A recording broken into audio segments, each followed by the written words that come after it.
देश में आज से शुरू हो गया है एक बड़ा प्रशासनिक ड्राइव यानी कि एसआईआर यानी स्पेशल एंटीसिव रिविजन।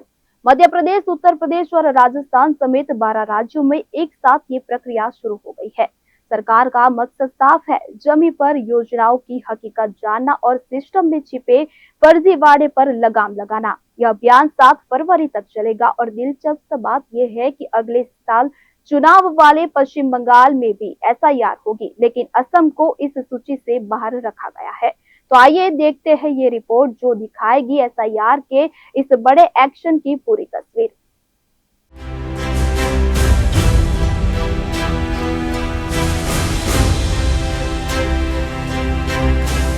बिहार के बाद देश के 12 राज्य और केंद्र शासित प्रदेशों में वोटर लिस्ट अपडेट होगी।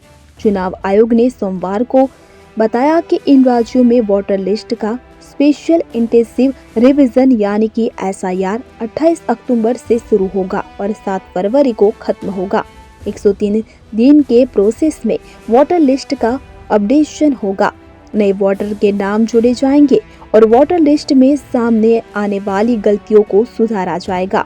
मुख्य चुनाव आयुक्त ज्ञानेश कुमार ने सोमवार को बताया कि आज रात से ही इन 12 राज्यों यानी कि अंडमान निकोबार, छत्तीसगढ़, गोवा, गुजरात, केरल, लक्षद्वीप, मध्य प्रदेश, पौंडीचेरी, राजस्थान, तमिलनाडु, उत्तर प्रदेश, पश्चिम बंगाल और केंद्र शासित प्रदेशों की वोटर लिस्ट फ्रीज हो जाएगी।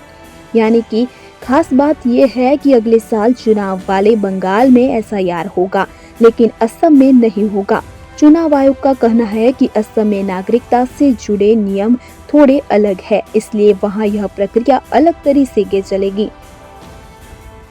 एसआईआर क्या है? अगर उसकी बात करें तो यह चुनाव आयोग की एक प्रक्रिया है।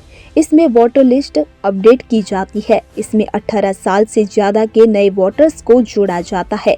ऐसे लोग की जिनकी मौत हो चुकी है, जो शिफ्ट हो चुके हैं, उनके नाम हटाए जाते हैं। वोटर लिस्ट में नाम पते में हुई गलती को भी ठीक किया जाता है। बीएलओ घर घर जाकर खुद फॉर्म भरवाते हैं। पहले फेज में बिहार में हुआ।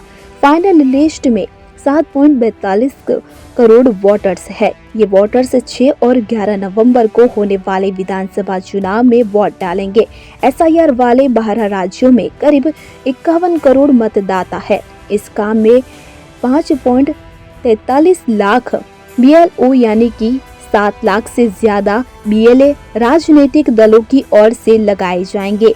एसआईआर के दौरान बीएलओ बीएलए वोटर को फॉर्म देंगे। वोटर को उन्हें जानकारी मैच करवानी होगी। अगर 2 जगह वोटर लिस्ट में नाम है तो उसे एक जगह से कटवाना होगा। अगर नाम वोटर लिस्ट में नहीं है तो जुड़वाने के लिए फॉर्म भरना होगा और संबंधित डॉक्यूमेंट्स देने होंगे। एसआईआर के लिए कौन से दस्तावेज मान्य रहेंगे? अगर उसकी बात करें तो पेंशनर पहचान पत्र, किसी सरकारी विभाग द्वारा जारी पहचान पत्र, जन्म प्रमाण पत्र, पासपोर्ट, 10वीं की मार्कशीट, स्थायी निवास प्रमाण पत्र, वन अधिकार प्रमाण पत्र, जाति प्रमाण पत्र, राष्ट्रीय रजिस्टर में नाम, परिवार रजिस्टर में नाम, जमीन या मकान आवंटन पत्र, आधार कार्ड। एसआईआर मकसद यही है कि 1951 से लेकर 2004 तक का एसआईआर हो गया है, लेकिन पिछले 21 साल से बाकी है।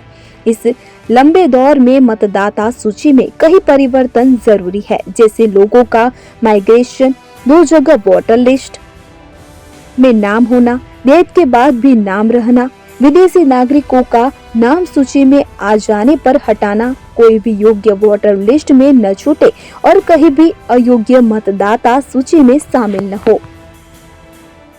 तो ये थी आज की रिपोर्ट, जहां एक तरफ एसआईआर के जरिए सिस्टम की सफाई शुरू हो चुकी है, वहीं दूसरी तरफ ये भी साफ है कि सरकार अब जमीन पर नतीजे चाहती है, सिर्फ कागजों पर नहीं। 7 फरवरी तक इस जांच की रिपोर्ट आएगी और उसी से तय होगा कि किस राज्य का काम कागजों पर चमकता है और कहां हकीकत में रोशनी कम है।